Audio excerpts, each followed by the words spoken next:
ఇబ్బా పరిస్థితి అయ్యింది.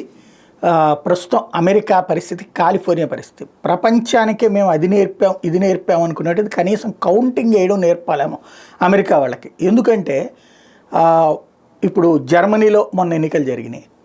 2 రోజులు అయ్యేటప్పటికి మొత్తం అది బ్యాలెట్లతోనే జరిగింది. 2 రోజులు అయ్యేటప్పటికి కౌంటింగ్ అయిపోయింది. అదే సరే భారతదేశంలో అయితే ఒక్క రోజులోనే కౌంటింగ్ అయిపోయింది. సరే మన దగ్గర ఈవీఎంలు వాడతాం, బ్యాలెట్లకు సంబంధించినటువంటిది వేరుగా ఉంటుంది. అది పక్కన పెడితే ఇండియాలో 640 మిలియన్లు అంటే 64 కోట్ల ఓట్లని ఒక్క రోజులో లెక్కిస్తే జర్మనీలో 50 మిలియన్ల ఓట్లని 8 గంటల్లో లెక్కిస్తే, అర్జెంటీనాలో 27 మిలియన్ల ఓట్లని 6 గంటల్లో లెక్కిస్తే, కాలిఫోర్నియాలో 16 మిలియన్ల ఓట్లు కేవలం 16 మిలియన్ల ఓట్లని 4 వారాలు పట్టింది.